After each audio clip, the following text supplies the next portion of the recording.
Halo, apa kabar Anda semua?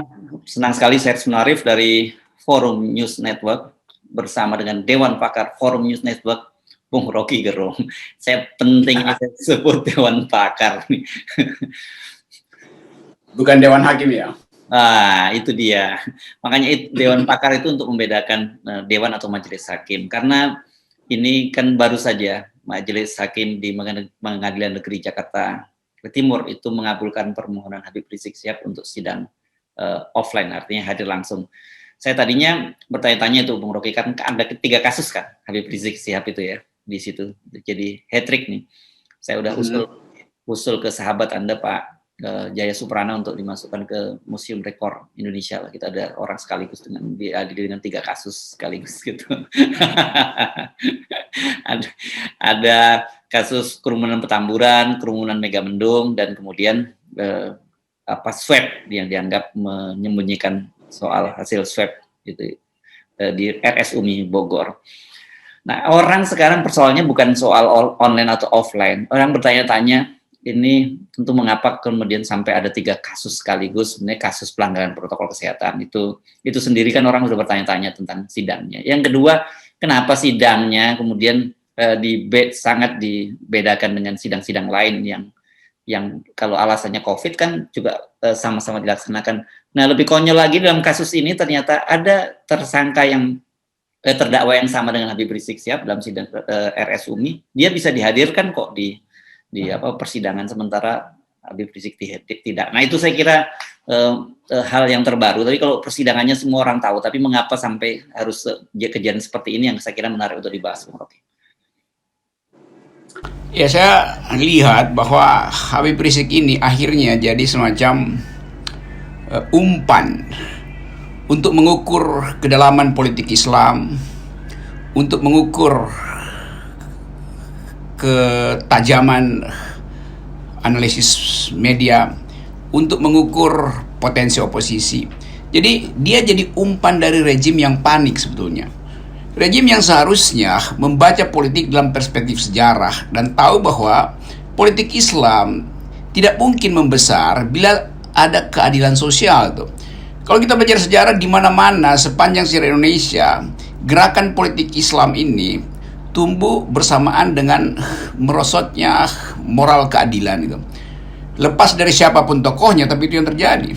Itu yang terjadi zaman Orde Baru, Orde Lama, segala macam tuh. Jadi ini pemerintah yang buta huruf terhadap sejarah sebetulnya tuh. Dan Habib Rizik dijadikan umpan. Nah, sialnya Habib Rizik ada di dalam suatu setting kultur politik yang mengalami defisit. Jadi langsung terlihat kontras moral antara Habib Rizik sebagai petugas rakyat dan Jokowi sebagai petugas partai. Jadi ini sebetulnya medan perangnya tuh. Orang tetap menganggap bahwa Presiden Jokowi tidak peduli dengan hak asasi manusia.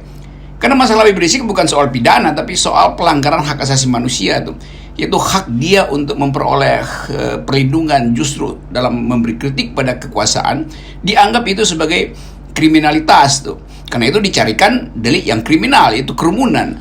Kalau soal kerumunan, Habib Rizik 3 kali di dalam kasus yang sebutkan tadi, ada tiga kasus yang berimpit di dia tuh.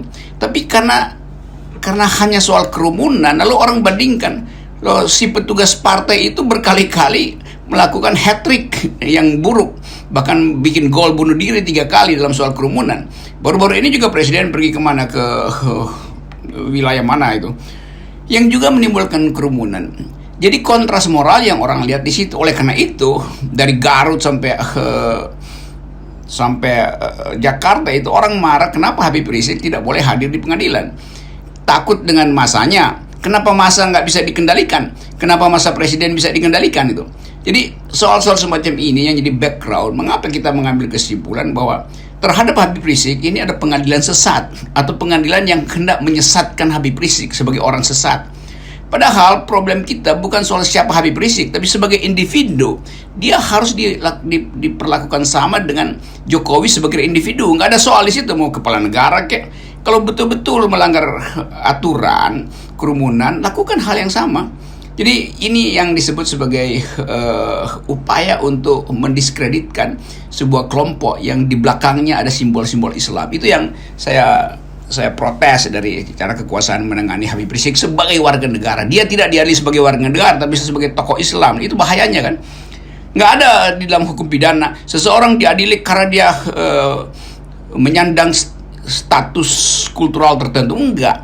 Yang diadili itu individu tuh. Jadi jangan kaitkan kedudukan Habib Rizik dengan kepemimpinan dia di FPI, bahkan FPI udah dibubarkan. Jadi saya menganggap bahwa Istana diam-diam melakukan survei internal tertutup dan menemukan bahwa dukungan terhadap Habib Rizik adalah dukungan moral, dukungan integritasnya itu kuat sekali itu. Karena itu Istana panik, karena itu dia dilakukanlah segala macam cara untuk menyudutkan Habib Rizik sebagai warga negara. Ya, saya yakin kalau mereka sekarang mencoba umpan untuk mengetes berapa dalamnya ya air atau dalamnya perlawanan ini, mereka pasti mendapatkan data yang sahih sekarang ini, karena kalau kita lihat perlawanan itu di media sosial terutama itu luar biasa sekali. Belum kemudian juga di beberapa daerah kantong-kantong yang selama ini kita kenal sebagai pendukung Habib Rizik, misalnya daerah seperti Ciamis. Terus kemudian juga bahkan kemarin saya juga membaca misalnya ada yang mendatangi kantor polisi di Ciawi dan sebagainya. Nah ini kan lagi-lagi menurut saya sebenarnya pemerintah mencari pekerjaan yang harus nggak perlu gitu, pekerjaan rumah yang tidak perlu dilakukan, karena Habib Rizik Syihab sendiri dalam berbagai kesempatan kan menyampaikan dia akan kooperatif. Bahkan kalau kekhawatiran soal masanya akan menimbulkan kerumunan, dia bersedia untuk mencegah masanya datang, dan buktinya itu berhasil pada waktu dia diperiksa di Polda, Bung Rocky. Kan dia mengimbau masanya tidak datang dan nggak datang masa waktu. Ya itu justru yang dikhawatirkan Istana. Kan Habib Rizik akhirnya punya kepemimpinan moral. Dia mampu untuk memberitahu pada publiknya kapan harus bergerak, kapan harus diam, kapan harus menunggu, kapan harus menghormati kekuasaan, kapan harus mengkritik kekuasaan. Jadi kepemimpinan moral ini yang berbanding terbalik dengan kepemimpinan moral Istana yang penuh dengan tipu-tipu, penuh dengan intrik, penuh dengan manipulasi. Jadi publik akhirnya melihat bahwa di belakang Habib Rizik ada peristiwa moral yang harusnya dihormati oleh negara. Tapi negara justru takut dengan peristiwa moral itu. Kepemimpinan moral Habib Rizik itulah yang dikhawatirkan melebar menjadi kepemimpinan alternatif itu. Ini sebetulnya kan kita tahu bahwa ada ambisi untuk memperpanjang kekuasaan 3 periode. Itu berarti jalan ke arah 3 periode dengan cara apapun harus dibersihkan. Habib Rizik dianggap pengganggu, Gatot Nurmantio dianggap pengganggu, AHY dianggap pengganggu, itu segala macam tuh. Jadi problem ini sebetulnya satu paket dengan ketidakmampuan pemerintah untuk menghormati dan menyelenggarakan persaudaraan warga negara tuh. Bagaimanapun Habib Rizik adalah warga negara yang harus dipersamakan kedudukannya di depan hukum tuh. Jadi saya tetap melihat bahwa upaya rejim untuk memojokkan beliau itu akhirnya terjebak di dalam kedunguan rejim sendiri. Sekarang rejim bingung mau diapain, mau diteruskan sidang ini, itu konsekuensinya panjang. Mau dihentikan sidang ini, konsekuensinya juga panjang. Jadi seperti orang dungu menunggang macan, akhirnya dia terjebak sendiri dengan obsesi dia untuk menunggang macan itu. Itu yang terjadi di Istana tuh. Mau turun susah diterkam macan, mau terus lama-lama habis energinya tuh. Karena diguncang terus oleh jadi saya anggap ini pertandingan moral antara Habib Rizik dan Jokowi.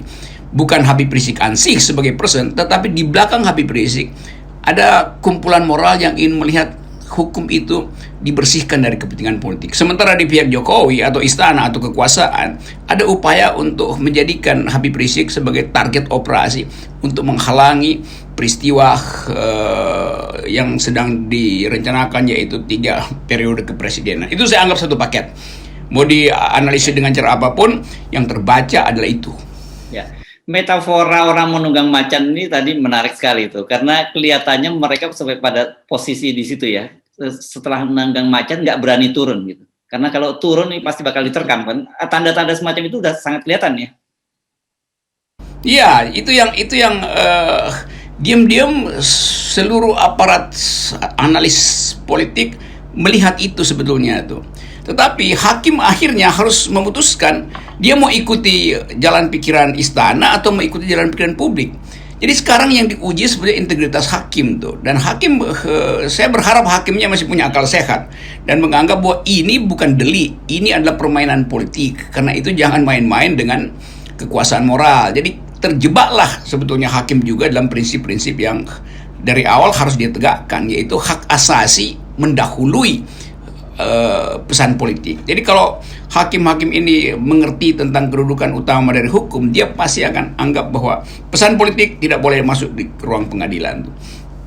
Itu soalnya. Ya, apakah harapan Anda ini nggak berlebihan? Kan kalau tadi menggunakan tesis Anda, sejak awal kan memang Habib Rizik ini dianggap sebagai pengganggu. Kalau kita mundur sedikit kan, bagaimana ketika Pilkada DKI Jakarta, kan bagaimanapun juga kegagalan Ahok, itu peran Habib Rizik Syihab besar sekali. Tapi pada Pilpres 2019 kan dia berhasil disingkirkan ke Arab Saudi. Jadi tetapi itu pun kita masih lihat sangat signifikan perannya ketika waktu itu akhirnya mendukung Prabowo kan. Itu harus diakui bahwa Prabowo mendapat limpahan suara yang sangat besar dari situ. Nah, ya, betul. Sementara pada 2024 ini kan punya hajatan yang besar sekali buat mereka kalau kemudian harus masuk 3 periode di situ, politik dinasti di situ, kepentingan oligarki di situ dan sebagainya. Nah, jadi saya menduga ya pasti targetnya maksimal sehingga sampai tahun 2024 Habib Rizik Syihab tetap di penjara. Iya, itu kita secara linear melihat itu bahwa Habib Rizik akan dijadikan musuh abadi untuk konsolidasi kekuasaan. Tapi pada saat yang sama, ini hakim-hakim ini juga akan melihat bahwa ada pembusukan dalam kekuasaan. Lain kalau kekuasaan itu betul-betul sekuat-kuatnya diktator. Hakim-hakim ini juga mulai menengok bahwa jangan-jangan kalau kekuasaan berhenti di tengah jalan, hakim-hakim ini jadi korban. Jadi hakim ini, hati nuraninya pelan-pelan sebetulnya terbit bukan karena ada kesadaran moral hukum, tapi karena juga dia melakukan kalkulasi pragmatis itu. Jadi saya tetap menganggap bahwa hakim-hakim ini melihat potensi melemahnya kekuasaan dan dia mesti balancing akhirnya tuh. Kan Habib Rizik nggak punya partai dan nggak merampok partai. Jadi apa yang ditakutin kan? Kalau perampok partai mungkin akan balas dendam, tapi Habib Rizik tetap dia sebagai pemimpin moral. Di belakangnya memang ada massa, walaupun massanya udah dihentikan secara organisasi, tapi aspirasinya hidup terus. Jadi inilah akibat dari kedunguan istana untuk mengkriminalkan seseorang hanya karena persaingan politik. Tetap dasarnya ada persaingan politik. Itu kan baseline ini yang nggak bisa dihilangkan. Pengamat internasional juga, saya ngomong dengan mereka anggap ini adalah persaingan politik. Secara diam-diam menganggap bahwa ada yang tidak adil pada Habib Rizik gitu. Nah, sebagian orang tentu nyinyirin Habib Rizik. Siapa sih itu kan Ustadz Mesum, dia kan kekerasan. Nggak ada gunanya, sebab itu adalah masa lalu tuh yang nggak boleh diucapkan untuk kasus hari ini. Nanti saya misalnya bertanya, lalu alternatifnya siapa? Ada nggak yang lebih punya moral standing dibandingkan dengan Habib Rizik melawan istana? Kan nggak ada. Jadi kita mesti ingat bahwa tukar tambah moral tetap defisitnya ada di istana, karena istana berlimpah koruptor yang secara moral sebetulnya sedang membusukkan demokrasi itu, berlimpah kasak kusuk politik, berlimpah ambisi-ambisi politik. Sementara Habib Rizik tidak punya ambisi politik, dia hanya ingin mengembalikan keadilan. Jadi publik akhirnya bersimpati pada profil Habib Rizik sebagai manusia, bukan sebagai tokoh yang berbahaya. Kalau berbahaya di istana lebih berbahaya. Setiap saat ada perencanaan mengkudeta partai orang. Itu soalnya. Oke, jadi Anda melihat walaupun FPI dibubarkan, kemudian juga pendukungnya banyak yang juga ikut ditahan bersama Habib Rizik Syihab, ini dukungan publik terhadap Habib bukannya malah menurun tapi malah semakin menguat. Betul. Karena simbolisasi Habib Rizik langsung kontras dengan simbolisasi presiden. Itu soalnya tuh. Jadi kalau presidennya itu dengan tegas dari awal mengatakan bahwa persaingan politik harus dihargai itu. Tapi diam-diam presiden tidak menghormati persaingan politik. Kan sebetulnya saya sebut presiden sebagai lembaga tuh, dan di dalamnya ada banyak orang yang membisiki presiden tuh bahwa Habib Rizik begini. Tapi problemnya tetap bahwa ketika seseorang itu ditemukan unsur rekayasa, maka mereka yang mendukung justru tiba pada kesimpulan terbalik bahwa mari kita sama-sama menguji apakah itu rekayasa politik atau bukan. Nah, karena itu bertambahlah pengikut Habib Rizik tuh. Jadi saya bukan pengikut Habib Rizik, tapi saya bersimpati dan saya membela Habib Rizik. Nanti saya akan bilang begitu, follower saya juga saya tahu begitu cara berpikirnya tuh. Jadi sebetulnya poinnya bukan pada soal kriminalisasi, tapi kontras moral yang ada antara pemimpin alternatif dan pemimpin petahana yang juga defisit moralnya. Itu aja.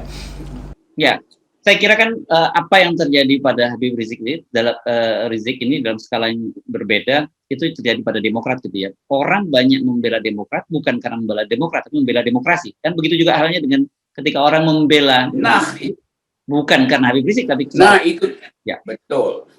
Ini tesis FNN yang paling benar tuh. Orang tidak membela Demokrat karena AHY SBY, tapi orang membela Demokrat karena demokrasi dikhianati oleh istana. Itu kan itu. Sama dengan pada Habib Rizik.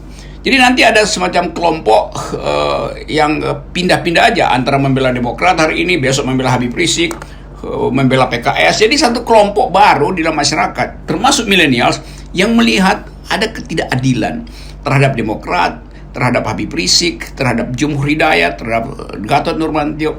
Jadi potensi ini yang disebut sebagai paralel politik sebetulnya. Dalam teori politik disebut paralel politik. Ya. Politik yang berjalan paralel, walaupun dia diintai oleh kekuasaan, tapi dia nggak peduli. Dia jalan aja paralel. Dia nggak mau singgung kekuasaan, tapi dia membayang-bayangi kekuasaan secara moral. Nah, kekuatan itu yang kita sebut sebagai kekuatan perubahan ide itu.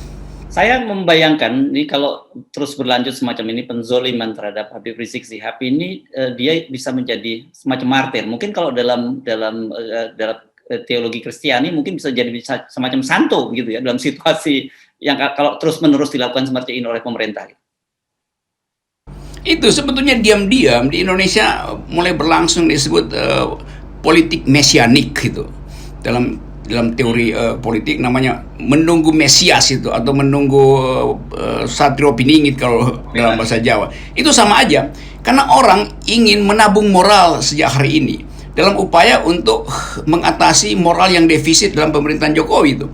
Jadi pertandingan moral ini yang menimbulkan sensasi bahwa ada pemimpin baru yang sedang dianiaya. Nah, penganiayaan itu di dalam teori mesianistis itu justru akan menimbulkan simpati berlebih itu.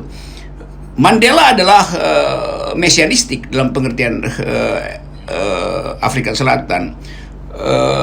Siapa namanya? Pemimpin Sandinista adalah Ortega, itu adalah mesianistik tuh. Jadi lepas dari tema agama, tetap pada diri manusia ada keinginan untuk melihat simbol baru tuh.